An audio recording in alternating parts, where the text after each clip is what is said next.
If you've ever tried to win an argument on the internet about something aviation related, then click subscribe and hit that thumbs up button. Now let's talk about whether learning to fly is more expensive than it used to be and whether it's still affordable.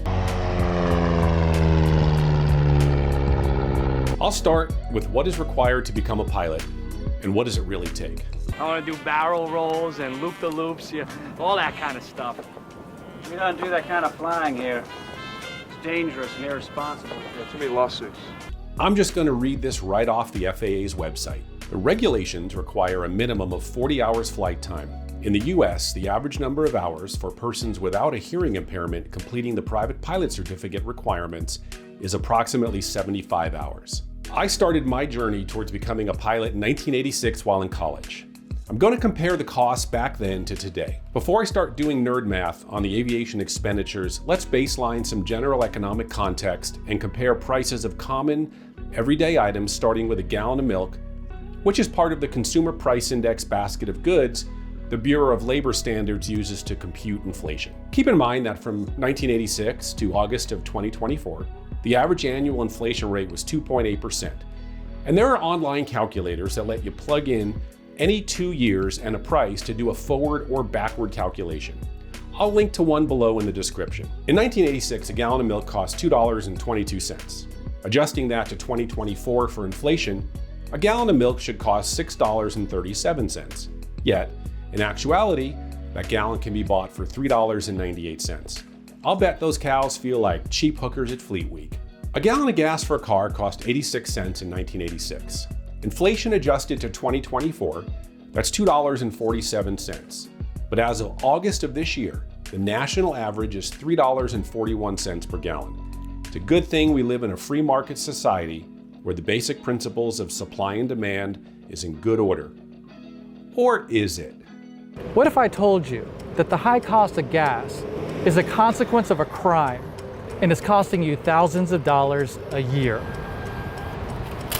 That's the implication of a blockbuster new case brought by the Federal Trade Commission against one of the largest oil producers in the United States. We went off of the evidence, their text messages, their emails. When companies and top executives say that they're trying to collude, we believe them. The significance of this case reaches far beyond what we pay at the pump, to the higher prices we've been paying for nearly everything over the last 3 years. Now let's talk car prices. A brand new 1986 mid-range Ford Mustang cost $19,957. Adjusted for inflation to 2024 dollars, that's $57,273. In actuality, a mid-range 2024 Mustang today has an MSRP of $47,775. That explains why Ford has been losing money for years like a coke addict in a casino at 3 a.m. Man down! Cardiac arrest here. Home prices out of control.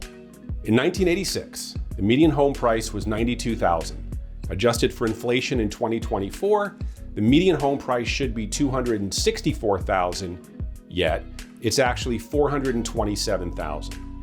Something evil is definitely going on here. Pay me $1 million. If you don't own, then you rent. So let's take a look at that. In 1986, the average monthly apartment rent was $435, which is equivalent to $1,248 in 2024 when inflation adjusted. The actual average rent in 2024, according to apartments.com, is $1,536. So that's out of whack too.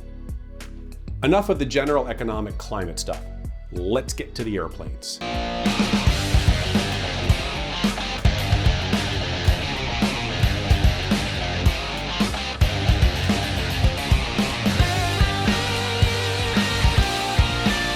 According to the FAA, it takes an average of 75 hours to obtain a private pilot's license, although the minimum is 40 hours, with 20 spent with an instructor and the rest solo.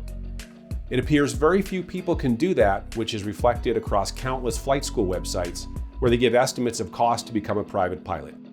If you look at enough flight schools, you'll see the recurring theme is to budget $15,000 to $20,000. If it takes a person 75 hours, then logic dictates that more instructor time was required.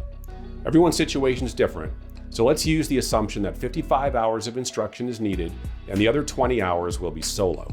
In 2024, it will cost $197 an hour for a Cessna 172 and $55 on average for the instructor. So that's $14,775 for 75 hours of aircraft rental and $3,025 for the instructor. Add another $1,000 for supplies and fees, and that totals $18,800. In 1986, a Cessna 172 cost $48 per hour and instruction was around $20 per hour. It would have cost $3,600 for 75 hours of plane rental and $1,100 for the instructor. Let's add $400 for materials and fees, so that's $5,100 total. Adjusted for inflation, that's $14,636 in 2024. One note here is that back then it was typical for instructors to be independent contractors associated with the flight school, and they were paid directly by the student. Today, instructors are employees and get paid about $25 per hour by the school. You can already see a problem from a cost perspective because it seems that flight schools want a piece of the action, while instructors' wages have completely stagnated against inflation. Being a flight instructor is a poverty wage job these days, so buy your instructor a nice meal once in a while so they don't have to eat another cup of ramen.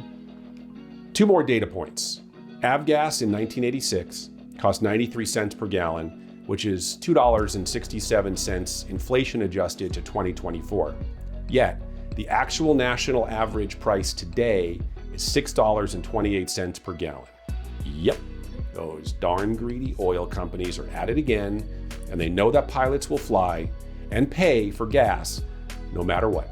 This is an economic principle called price elasticity of demand. Since large changes in price don't affect the demand much, if at all, the demand for avgas is inelastic. In 1986, a brand new Cessna 172 cost $42,460, which is $122,266 in 2024 dollars, while the actual price now is around $360,000.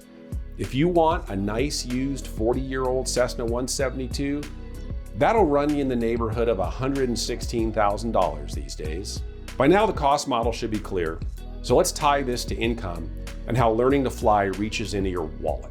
The Census Bureau reports that in 1986, an average family had an income of $29,458, and the latest report is from 2022 at $74,580. Adjusting the 1986 figure using the 2.8% average annual inflation rate to 2024 dollars gives us $84,541.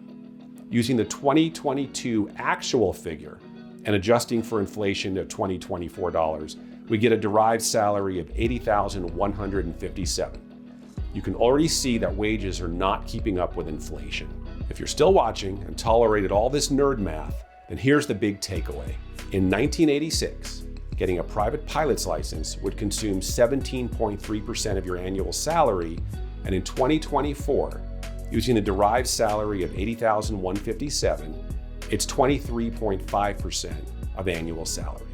In 2024, given the current cost model and average income adjusted for inflation, you would spend 6.2% more to become a private pilot than in 1986. In the absolute sense, it is relatively more expensive to become a pilot these days. However, not by much. If you drive a Tesla or one of those $75,000 pickup trucks and you're whining about the cost to fly, then put a cork in it and reconsider your priorities. The real issue is wage stagnation, and increased housing costs are taking a bigger bite out of take-home pay, leaving less to spend on aviation. I welcome your comments below. Fly safe.